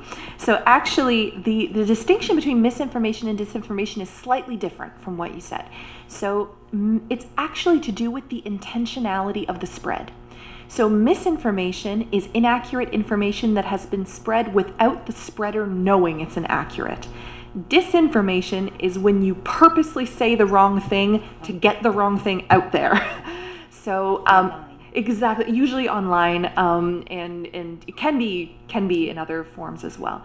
So from a policy standpoint, disinformation is much scarier but it's scarier and not scarier. It's scarier in the sense that you have an active enemy, but it's less scary in the sense that you frequently know who that disinformer is, particularly if you're in Taiwan. And I'll leave that there. But in terms of misinformation and disinformation, misinformation is often harder to combat because it's not intentional. You don't have an enemy actor, so to speak. It's just people doing their best and getting it wrong. So misinformation is, I would argue, from a communication standpoint, much harder to get rid of because it has good intentions behind it. The people who spread misinformation are usually not doing it on purpose, and if it is, then it's disinformation. And as far as TCM, traditional Chinese medicine, I would argue that it is, as I believe Dr. Young mentioned earlier, a double-edged sword. I think it has, there are scientific studies done on traditional Chinese medicine, and oftentimes traditional Chinese medicine does have the scientific evidence that Western medicine has. What I think, and this is, again, Taiwanese in the room, please correct me, this is my perspective as a foreigner. My observation has been that people here tend to see traditional Chinese medicine differently than they see Western medicine. So if they have a symptom and they need to go to work tomorrow, they go get a pill. If they have a chronic issue that needs taken care of, then they'll go see a traditional Chinese medicine. So for acute issues, alternative medicines, at least for traditional Chinese medicines, could potentially be an alternative. But I think the perception is that traditional Chinese medicine is either for old folks, for lack of a better term, or it's for something you're dealing with in the long term, whereas Western medicine will give you a pill and you're magically better. At least that has been my experience, because I get thrown medicine if I go to a Western doctor in Taiwan. I have bags of pills. And it seems to me that they're just trying to get me out of there as quick as they can and get rid of my symptoms. Whereas with TCM, it's much more about diagnosis and long-term care and a holistic approach. But again, that could be different with different alternative medicines in different situations. I'm not speaking for crystals and rocks here. So I can only really speak from my experience with traditional Chinese medicine. And that is what the literature that I read also showed, that there is enough scientific variation there, verification there, that it could be a stopgap, but that would not necessarily be the case for all alternative medicines. Thank you. Did anyone else want to pick up that question? Go ahead. And so, talking about the misinformation, I totally agree with Chrissy, and that's the way we identify these two different words by the intention. And then I want to emphasize, and I want to give a reminder, is about under the situation. I admit that I agree that there is a global issue about that. More or less trust now globally. I mean, the people to their governments, but I think for Taiwan, we have a particular situation different from other countries, because we use a word during our work. We call it cognitive warfare. Yes. So that's a cognitive warfare. Actually, there is there is a big enemy behind those disinformation. Actually, maybe they didn't make it, but they will amplify them. Any contradiction, any conflicts inside Taiwan society will be amplified by those cognitive warfare. Maybe it's abroad people, maybe they are in this country, we call it domestic collaborator. Actually, they will create or they will amplify any saying or a narrative, try to make it more serious or more dangerous, more devastating. So you will get a very bad result if you get vaccine. Then that the vaccine is very bad because it's made by the corruption government, like a DPP ruling government, etc. will politicalize every issue about vaccines. So it's very difficult for people to get trust during. And I also very agree and feel sympathy to the CDC staff. Yeah, because they have done such good work.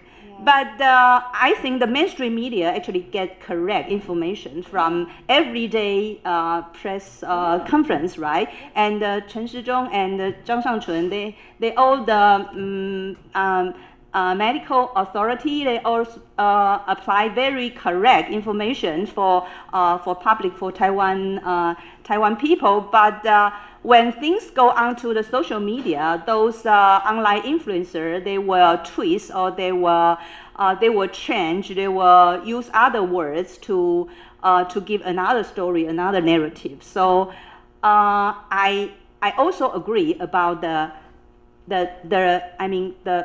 local doctor or nurse will be key person. For example, my mother-in-law, she believed her doctor very much.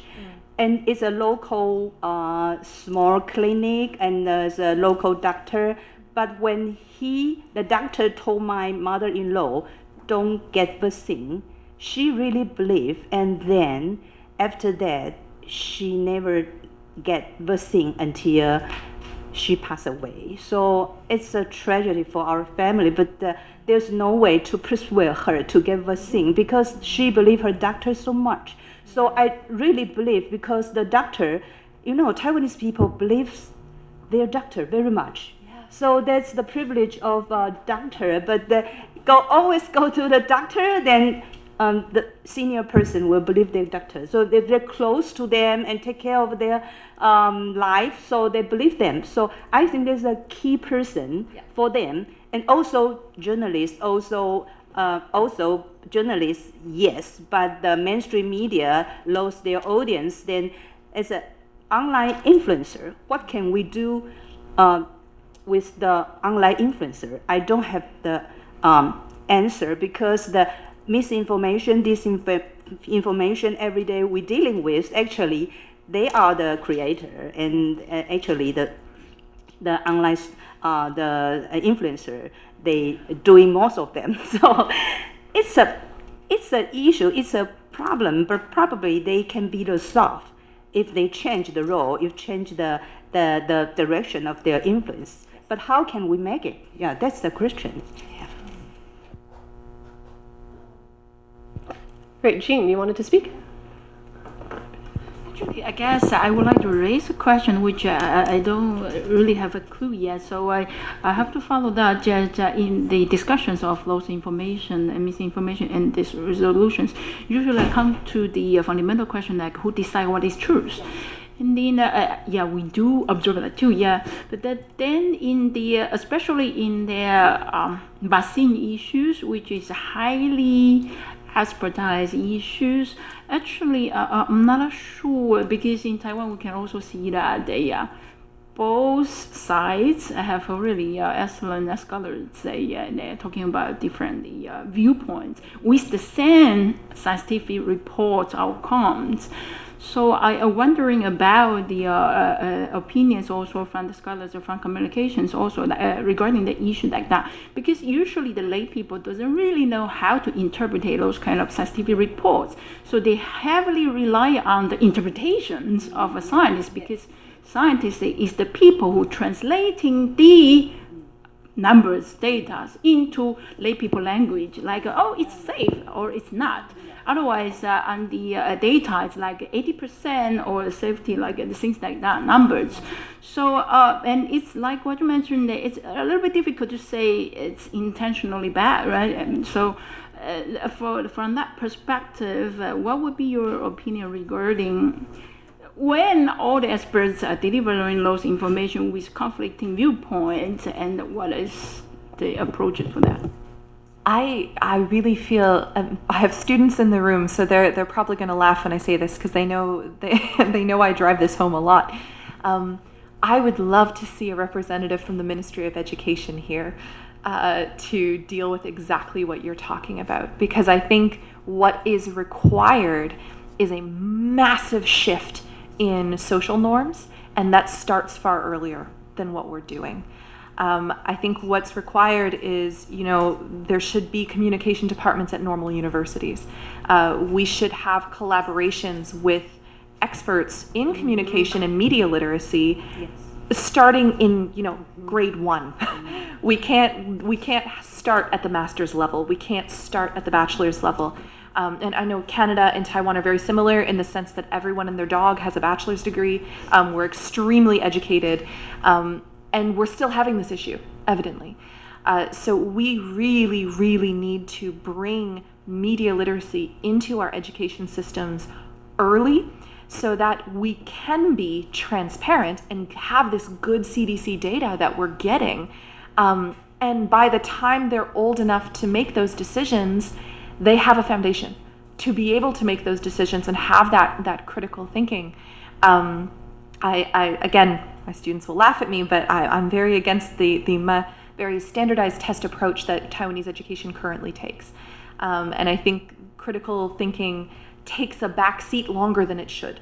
And I think we're seeing the ramifications of that we think of vaccines in terms of green and blue, as opposed to in terms of the science and in terms of what we in this room consider to be truth. And again, I bring back science communication is a really big thing. I think we need dedicated programs for that, for people because I'm a researcher doesn't mean I can explain, researchers, we have PhDs, we're trained to talk to other PhDs. So we can give you all the jargon in the world, but that doesn't mean grandma understands, and grandma needs to understand as Ms. Lee will tell us. So we need people who are trained and effective to reach an educated audience, but still in a way that they're able to understand and able to feel like they're making their own decision. Because Taiwan is a democracy, and the Taiwanese people are very proud of that. And they feel autonomous, and they should. But I think there's a lack of autonomy because they don't understand these statistics and they don't have that media literacy background. And I think that's going to make our friends at Kofax and Taiwan Fact Check have a much easier life in the future if we really get the Ministry of Education in here and say, look, you got to do this. This has to happen.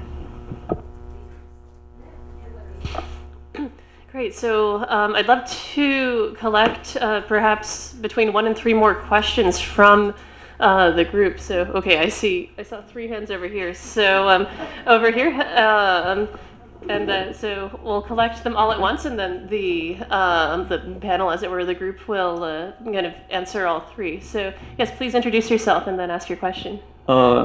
Thank you. My name is Hashim. I'm a PhD student in Global Health Security in Taipei Medical University. I'm a journalist from Indonesia, and I was the fact checker misinformation in health issue. I have a question about the big tech, Facebook, YouTube, and Google. Can we force big technology to take more responsibility? Because big technology is, I think, the vehicle to spread the misinformation and disinformation. If we compare to journalism, I think it is easy to educate journalists and media because the number is how many? One in newsroom, only maybe 100 reporter or 100 maybe in country they have 4 or 5 big media, conventional media, but in technology issue, had a lot of content creator. Can we force technology because they get money, they get a lot of money from advertiser. I think it makes sense if we can force technology, technology to take more responsibility. I know that like Google, they have a program, Google Initiative. They train in Southeast Asia, in Asia and around the world, they train 1,000 journalists. They spend a lot of, spend a little money, maybe $1,000 or $1 million, but I think if compared to their profit is only under 1.11%, it's very little. I think this is a big issue. Can we have a global platform framework how to regulate big technology to have better responsibility or to prevent spreading of the misinformation, and mainly in health issue. Because if we compare to X or Twitter, etc., Elon Musk, they have a big influence. One tweet from Elon Musk can influence many his follower and his follower and other influencer. Can we? My point is how to make the global platform or regional platform to force Facebook, Twitter to take more responsibility. Thank you. Thank you. And then we had a question here, and then from 𝘝𝘢𝘢𝘀. So, I'll let the person still editing. It's too long. okay, go ahead, 𝘝𝘢𝘀. Hi. Thank you. This is 𝘝𝘢𝘀, Director for Engagement at the Center for Asia Pacific Resilience and Innovation. I would like to pose two questions. And saying the first question is actually for Professor Yang from CDC. I think Professor Yang's point earlier about how like the government is facing the challenges about like public health communication, and also the challenges that to internally communicate and rely on the frontline healthcare workers to carry out the message to patients about vaccination. It's actually reflecting another research project that CAPRI is carrying on. We work with the World Economic Forum to examine health systems at different countries in Asia Pacific. And although like today's topic about vaccine hesitancy is like seems just like one subject, but it's really like, as Professor Yang correctly pointed out, it's really related to the whole health system, the health workers, how health system and policymakers interact with media, with different stakeholders. And my question is for Professor Yang, like for Taiwan's government, CDC, given the limited resources and given the challenges that you have described, is the government developing targeted strategies to engage media people, to engage frontline health workers, to understand why or like how they can better deliver the truth or deliver the scientific message? Is there a strategy being formulated, and how the government, like throughout the pandemic, reflecting on that strategy? So that is my first question. And the second question is in the Taiwan report that Christy wrote it, I also helped Christy to conduct like some research and survey on fact-check centers, with fact-check centers. So we understand that like for the specific topic of vaccine development, it's a highly scientific one, and there are sometimes the science cannot really provide like one single message telling you that this is 100% guaranteed. So when there is a like uncertainty involving science, how the government can provide more convincing data so the civil society can point out to the fact and to do the fact check. So that's another thing that I think policymakers and also like civil society, like fact check centers, I hope to learn from your perspective. Thank you. Okay, and we had a question here, and then from Professor O across the room. If you can keep your questions brief, I'll collect both at the same time, and then we can have another round of discussion. Okay, thanks very much for the interesting discussion. I'm Gregor Stewart-Hunter. I'm a freelance journalist. I was in Hong Kong at the onset of COVID-19. I think I was a bit fortunate in some ways, even though I was normally covering financial markets. I'd at least had a bit of training in how to model pandemics for programming courses. But that was like all I had to go into the pandemic with, right? So I would just, as a comment, I would say that most journalists who dealt with this enormous global story were not specialists, and that they were forced out of their comfort zone. I think a lot of them learned a lot of humility through that event, and they never heard of things like R0 and RNA, and most of us are humanities graduates, so we got to grips with that. And I think in aggregate we figured it out, but I would just like to start by making the point that when you're talking about journalists as distinct from members of the public, remember that we are members of the public, and any contempt that you may bear towards us is widely shared through the public. And I just think that it's worth bearing that in mind in any communication strategy.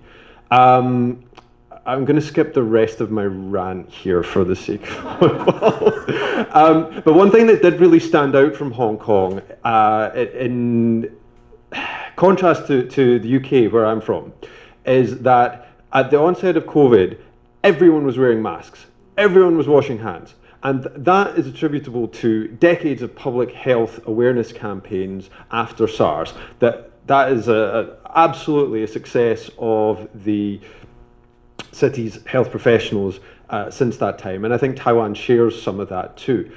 What I haven't seen since COVID is the same thing happening anywhere on earth. If I go to the UK, you see the scars, you see of the pandemic, you see the little stickers on the ground saying stand 2 meters away from everyone else, as a kind of like weird reminder of that time. But you're not seeing year after year, here's what we need to do for the next pandemic. And if you're right, and there is another one right around the corner, as I think we reasonably fear given who's running the US at the moment, given that they were running the show last time, I mean, what are the implications of that beyond potentially another 7 million people dying that could have been prevented by better public awareness? Like, why aren't we doing more right now to prepare the public for the next pandemic? So that's my question. Thank you. Okay, great, thank you. I'll keep collecting a few more questions and then perhaps let each of our expert discussants kind of answer whichever they'd like from the ideas that are being posed right now. And I see 𝘠𝘢𝘢 has his hand up. So perhaps 𝘠𝘢𝘢, would you like to go first, and then I'll collect a couple more questions. Thank you. This is not a question, and I apologize if I misunderstand the previous questions about media literacy, because the audio is breaking up. But lots of academia, were working together with the mass media to improve scientific literacy among them. For example, as a PI of the Health Ministry's monitoring research team of COVID, I regularly published a press release with the COVID mortality statistics, and every time we did a lot of the meeting or briefing session to the media person in order to work with the media through everything. We often set up like a individual one-on-one meetings to each person from the media.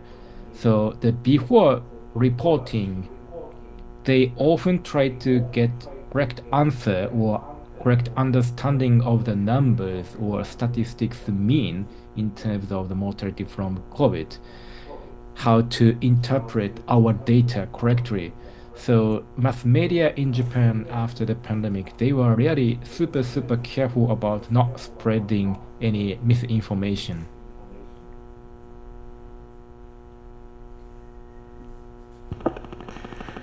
Great, thank you, 𝘠𝘢𝘢. So I had seen a question from over here, Professor Yang, and then over here, Zan. So. I just have a short comments. I hear that we should do a fact checking and see how government is doing to make sure the correct information was sent to the public. And there are a whole bunch of other things that will make the information whether considered being true or false by the recipients. And we also heard that what is going on with the US CDC right now with the new government. And I myself actually was very pessimistic, in the last year or two, seen through the Biden to the Trump administrations, and felt very bad about it, that I don't see the truth being told. And in terms of fact check, and they are big meta, social media, they give up fact checking anymore. So who is going to do the fact checking? Maybe probably here in this country here, we can have that, but are you sure that somebody is not going to shut you down? And we talk about science. We are scientists to scientists. I'm a PhD. I talk to my PhD fellows, and we can communicate. We can argue. But on the other hand, how can you say that somebody else higher than you would tell you that you are right because we are of the same color, or you are wrong? And shut up. And this I've seen that too in US CDC. I have boss, and he has another boss.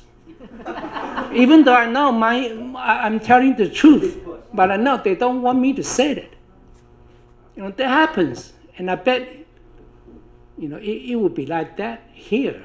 It may not be today. It could be in the future. And you think, oh, my boss agrees with me, and that's good. But if he changes colors, you're in trouble. So I see all this, and that makes me very worried.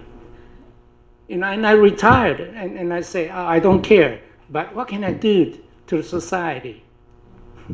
We used to go out to the third world country to help them. In down there too. We travel around, and we are so proud of our work. We save so many people. But then I read the news. Somebody shoots something, and 10,000 people die. Or somebody drives their truck through the crowd, and 20 people die. And so what this society is doing, we are destroying ourselves. But I do not have an answer to this. And don't forget, scientists are also having their political mind. So you can trust one scientist today, but he may not be trust another one, or he or her, in another time. People will change minds. And how are we going to educate our society? We can start from grade number 1, but how about the teacher? The teacher has colors too. So I'm very pessimistic, and I'd like to hear if there's any answer to that. Thank you. Thank you, Professor O. And then Zhen had a question. And then I want to make sure that all of our expert discussants have a little bit of time to wrap up, including Professor 𝘏𝘢𝘢𝘠, who made it off the mountain and can join us. So thank you so much for joining us today. So go ahead. Hello, my name is Sun. I was a diplomat in a previous life. I'll try to keep my question short. I want to jump on something that 𝘲𝘢𝘢𝘀 said about situations where the science only takes you so far and there's space for reasonable disagreement. And how, whether our panelists, you had advice for like policymakers on how to navigate this sort of space. So like, for example, at the beginning of the pandemic, right, where the science was still evolving and that policymakers often would have to make, your message can't be that nuanced. Like you wear a mask or you don't, you get vaccinated or you don't.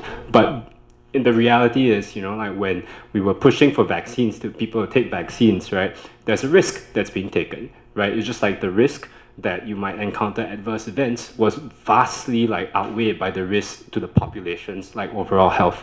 So like what advice would you guys have for policymakers on how to like have effective messaging that on the one hand like delivers you the public health outcomes you want, but at the same time doesn't result in situations where you might end up reducing public trust in your messaging.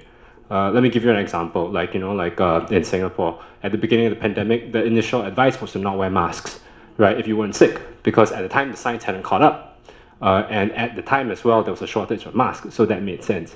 But then suddenly policymakers had to flip, right? And just like, oh, you should wear a mask, here's why. So like, what advice do you guys have on this? Thank you.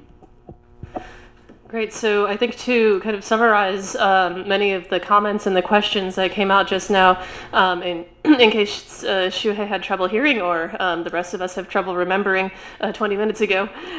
So there's a question about should the big tech companies, Facebook, YouTube, Google, the website formerly known as Twitter, take more responsibility for moderating and monitoring for disinformation.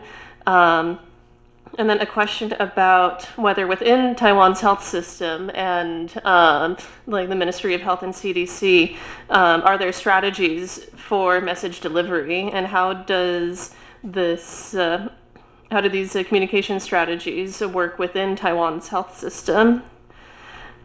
And then there was a comment about journalists being part of the public that also needs to get caught up with health information, such as during the COVID-19 pandemic, and what can be done really to prepare the public for the next pandemic. And then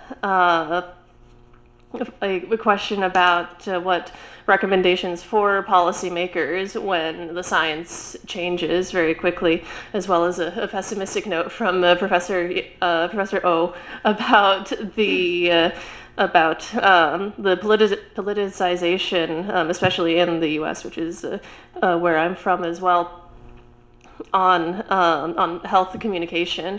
So perhaps I'll let each person on our panel speak for a couple minutes to whichever parts of those questions they would like. And perhaps I'll start with Professor Huang, who has just joined us in the room. So we're very happy you were able to make it today, and then we can go down this way.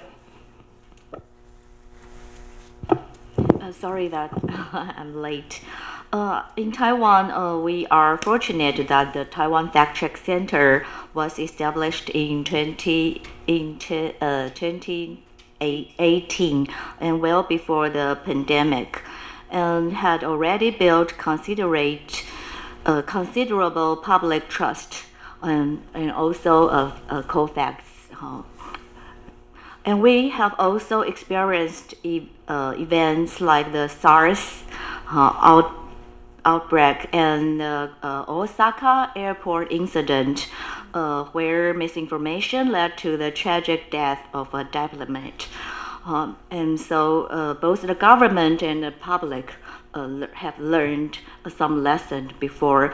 And as a result, we understand the harmful impact misinformation can have, the importance of fact-checking, and the need to prompt clarification when when misinformation spreads. And we also recognize the significance of government transparency. And it's crucial that both the government and NGOs work from a different perspective to address these challenges. I think that's what we learned during these years. Great, thank you so much. So I suppose a wrap up, kind of concluding remarks from everyone on the panel, and as well as Shuhei. So perhaps we'll start with Billion and then go around and end with Shuhei online. So go ahead. I'll try to make it really brief. I would like to talk about three aspects. First is public health. Second might be media literacy. Third, it'll be the strategy, how we're dealing with this kind of challenging. First, public health. Taiwan people don't take the vaccine. It doesn't mean Taiwan's people don't care about their health. Actually, Taiwan's people do value their health. That's the reason why they don't take the vaccine. For example, like SARS, H1N1, COVID-19, or maybe even flu recently. Not until the famous actress who called Barbie Hsu, who died in Japan, even though you can see a lot of free flu vaccine around the metro station, however, people don't take it. However, until the second week of February, everyone got crowded inside hospital or clinic to get shots. People do care about their risk. And actually in Taiwan, people do trust doctor. I mean the real medicine doctor, not like a natural medicine or maybe social science doctor. In Taiwan, people don't get misled by the term of doctor, not real medicine doctor. Also another colonized culture with Japan, Taiwanese do trust their doctor. And some expertise, they do have a long-term trust for a long time.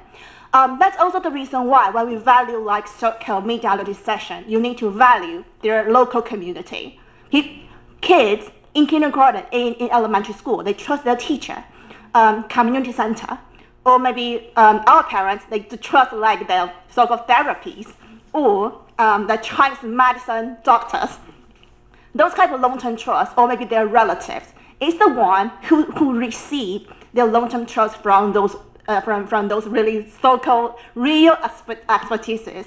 However, actually in Taiwan, people do trust academic. People do understand that the real professor, researchers like you, think tank, do have a higher knowledge, higher not only degree, scholarship, and also the more knowledgeable thing.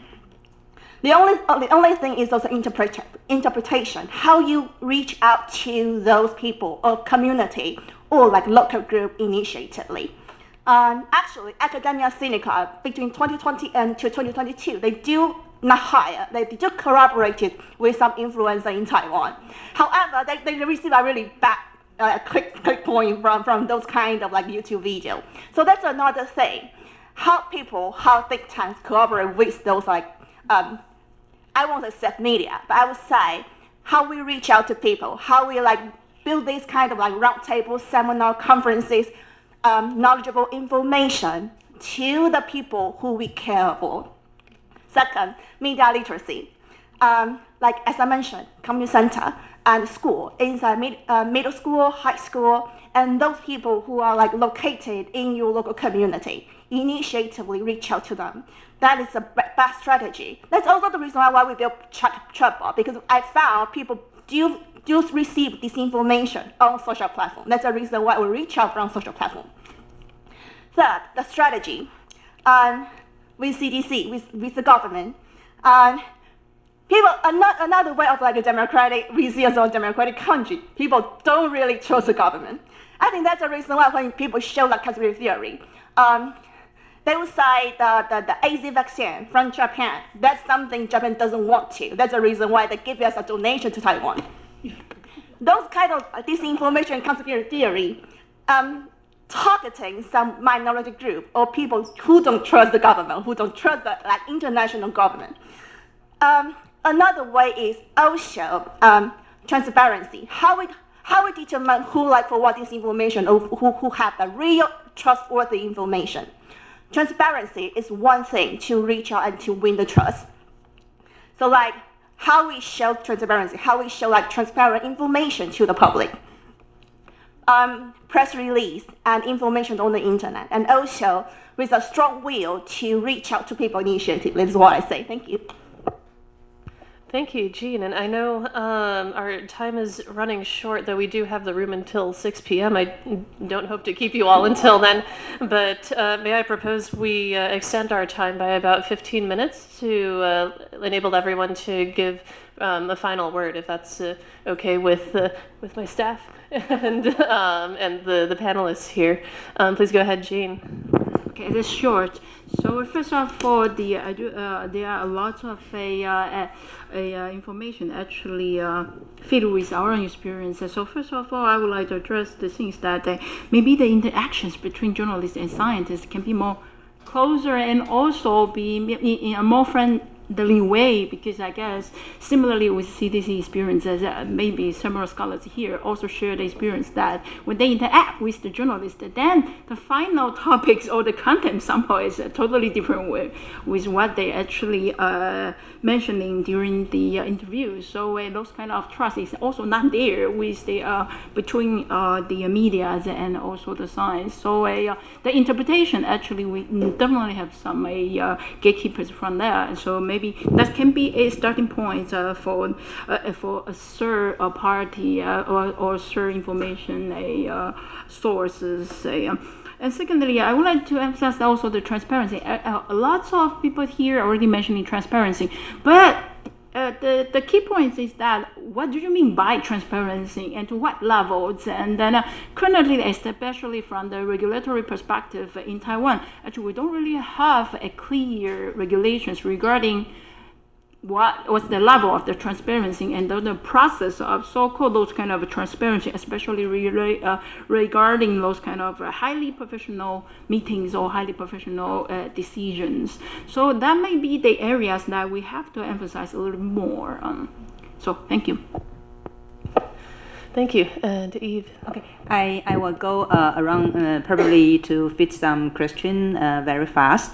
And the first one, media literacy also. And in Taiwan Fact Check Center, actually we go into the high school, go to the high school. Then we will conduct a curriculum for them in the half of this year. Then we are going into the school as many as we can. We try to train the teachers. Then we want to those teachers to teach their students, and gradually to build up the media literacy practically. So that's the way. And I also agree that Chrissy said people are very well educated and smart, then we need to persuade them.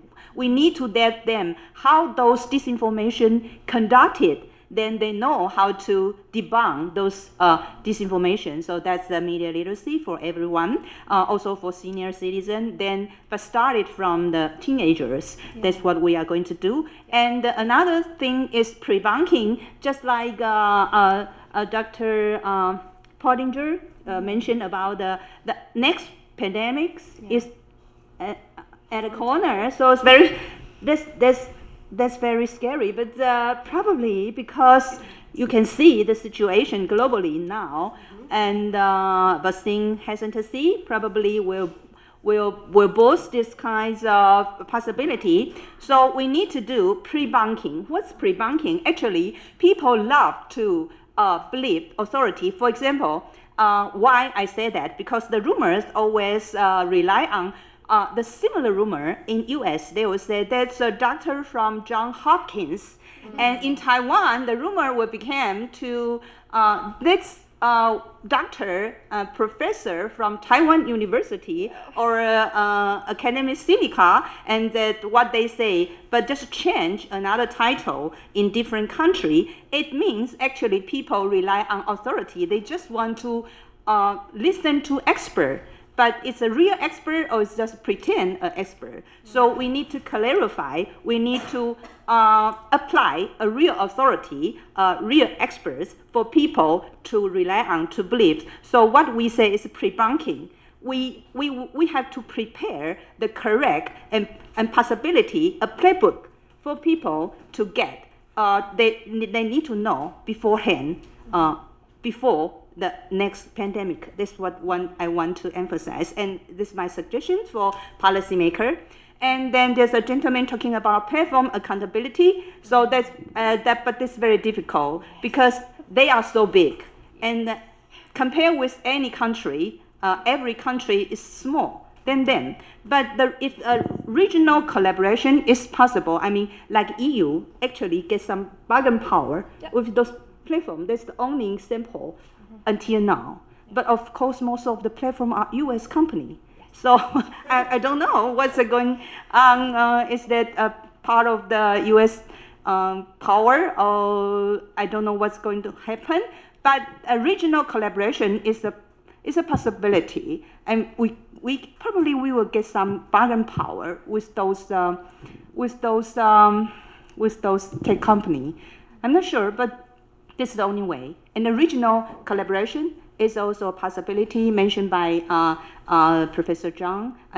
Is if we can innovate some vaccine or some the process prevent for pandemic, and we have international regional collaboration, it probably is a good idea to look for.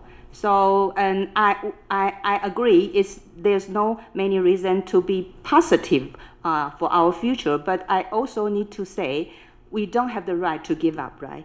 That's why we are here today. Thank you. I will make my reflection very, very quick. I am in full agreement with Professor O, and I would actually say it's probably too late for a lot of the people in the room right now. We've lived our lives to some extent. Not we're all going to die tomorrow, but we have to do it for the 2 babies being born in Asia every year. It's really about them. And the last thing for policymakers, I am going to quote a wise man who once said, "Sit down, be humble." And I think that is something that is lacking in a lot of government communication. The fact that we don't know is simply a fact.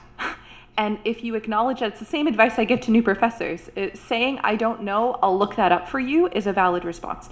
And I think that is far better than worrying about saving your face. That is my reflection. Thanks for convening all of us today to have this discussion. Some of you may know, and some of you don't know, my husband was in the White House during the... This round? Yes. Thankfully, just one round, but did last all 4 years. And so he was there during the COVID year, which was by far the hardest year after the first year, which was crazy. But he was the only, to me, sane one. He wore a mask, and everyone mocked him, but he didn't care. Right? He's pro-vaccine. In fact, he was very pushy over Operation Warp Speed to get the vaccine. But that didn't mean coming home every day he didn't hear a lot from me on what I thought the administration should be doing. And here's what he and I agree and disagree on, which is who should be communicating, right? Yeah. This was the biggest problem. And it wasn't a Trump problem. It was a Trump and a Biden problem, because if you remember the transition, in fact, they were all terrible. So we have scientists who are, standing at a podium at CDC telling people what to do, and it doesn't always match up with what the people, the political appointees are saying, right? So and neither of them were very good at communicating. In fact, scientists are terrible public communicators. Oh my gosh. They're terrible. Just the worst. We do not get trained on it. We don't know how to talk to people. We don't know how to translate our work. Yeah, everyone nod. I'm right. And so who should do the communicating? You were just talking about, we want to hear experts, but in fact, experts are terrible communicators, right? Like we can't just filter down simple knowledge for people. And that's what people are looking for, right? So that's, I think, one of US CDC's biggest problem. I mean, besides the Trump administration right now, but if they are to regain trust, how do you communicate in a way that people can rely on your information without it being undermined by the White House 3 seconds later, right? Like this is, I think, the biggest problem going into the flu pandemic is who's going to be communicating. Here's the lucky part, if you can call it lucky, is that we have this long tail of the bird flu, right? We're like ground zero in the US for bird flu right now, right? We have a new strain popping up. We have H5N9 now at its mix. I get very excited about viruses. So people are at least aware that this is happening because their egg prices are $12 a dozen now. So when the pandemic hits and there's human-to-human transmission, it won't be this giant surprise for people. But who are they going to believe when someone now tells them they need a vaccine, right? I don't know the answer. I'm just putting it out there. Thank you, Ying. And 𝘝𝘢𝘢 has let me know that he has to jump to his next meeting very soon. So if you don't mind, can we jump to 𝘝𝘢𝘢 next so that he can go to his next thing at 6 p.m. in Japan? Thank you. Thank you so much. Thank you again for having me today. It was a really exciting meeting. Before leaving, I just want to say one last thing. Although today I was speaking very positively about the government of Japan, what's really important about Japan's experience is that it wasn't just, about the government doing everything right. It was about everybody, the government, the central government, the local communities, and the healthcare workers, and, all kinds of different groups. They all stakeholders working together to help people understand and feel confident about their health decisions, including vaccine intake. And yeah, I think that's something really special. When we all work together like that, we can make a real difference. This is my last message. Thank you very much. Thank you, 𝘝𝘢𝘢, and we hope to see you in Taipei soon. Great. Director, great. Thank you, 𝘝𝘢𝘢. Director Yang. First, I want to declare AZ is a good vaccine, has over 50% effectiveness, and it is the earliest vaccine we can get in the COVID. And I always told my patient, only the vaccine injected into your body is a good vaccine. So it's a good vaccine. It's not a bad vaccine. And the second, this new vaccine is a new knowledge even to doctors. No one knows. So most doctors will not understand the disease, will not understand the vaccination. They need to be educated, but they are so busy. So we deliver many online classes and ask experts to answer questions for all the physicians. I think we persuade most of the healthcare workers, but sometimes some doctors are conservative, and maybe their patient is more comorbidity, so they are afraid to give this give this recommendation because they think maybe there was a bad result after the vaccination like that. But we was through the medical association, all the different medical association and online classes, and to educate the doctors. And in addition, we give incentives. I think this is also important. this is true globally. Only incentive can direct the behavior. This is also true. So this is, I answer the question. Thank you. Thank you, Lynn. Thank you. I just want to start by echoing Professor Yang, because I used to work for UK government for 27 years. So I work with policy, the industry, and now I'm in the industry. So my very quick summary is, please, let's think ahead, because the future will be just faster, not to mention there's AI, there's the technology. The future will not be the last 100 years, will be a very different future 100 years. And second thing is social media, who's responsible? I like to echo our speaker, it's all of us, every one of us, because we all can be a social media ourselves. We all represent one channel. And content creator, they're actually heavily funded by industry, business. So this is my second point, who we should influence. A lot of discussion on policymaker, professional expert neglect business because they're about money, they're about making profit, but they're very good in selling ideas. And so maybe heavily engage them, get them to look into not just profit, not just image, but also social responsibility. That is what they owe to the people who pay them to make them rich. And I'm sure by now in the industry, there are a lot of good business out there who's willing, international, Taiwanese, very willing to look into something, but they're waiting for invitation. So, and finally, the health communication will have a big impact to everyone's economy worldwide. So very critical matter. And so thank you for Capri to hosting this topic. Thank you. And I suppose it's befitting for Professor Jan to wrap up in the 1 minute we have left.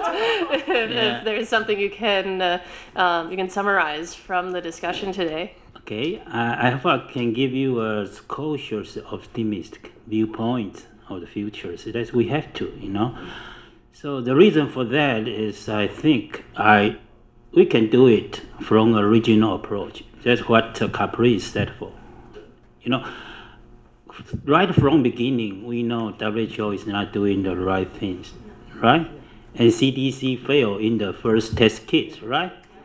So now WHO is at the brink of the breakdown, and US CDC has already changed the face. So what can we look for?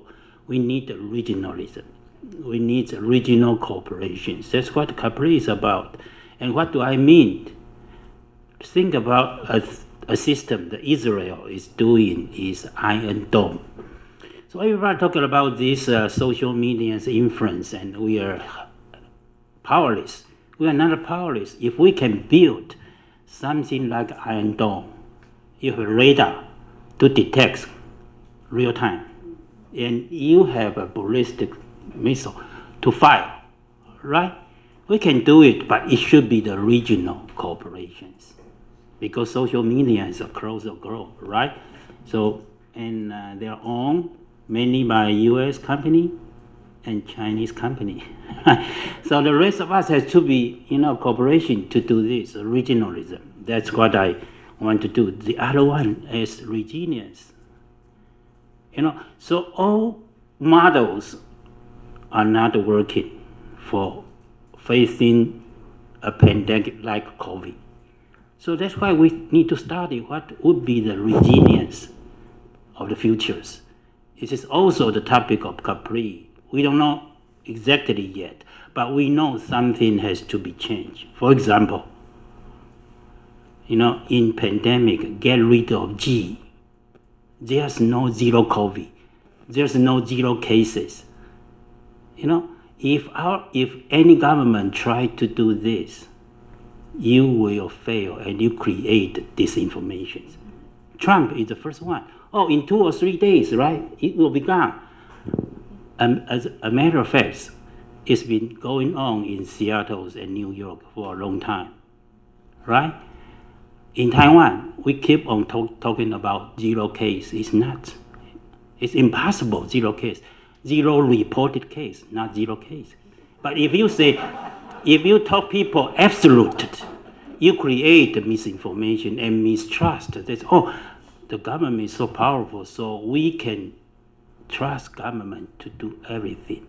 Then comes the critical point of getting vaccine on time and they fail, so the trust decrease. Okay, so no absolute, only relative. That's very important for resilience in the futures, right? So this kind of thing we have to come up, and the response have to be faster than before. So right now, the medical system, health system, information system are not sufficiently. So the government official has mentioned the traditional way of communication is not fast enough. We should abandon this. We have to create another kind of communications. That's not set up one person to talk to the media. No, that's not the way. So I think all this, we have to reflect and take lessons from this pandemic. And again, I'm cautious optimistic because we know Geneva is not the leaders, right? Washington, D.C. is not leaders. And there should be a lot of leaders in different regions. And it's up to us how to cooperate. That's my conclusion. Okay. Thank you so much, Professor Jan. And before we disperse for the evening, the team here would like to make sure that we get a group picture taken.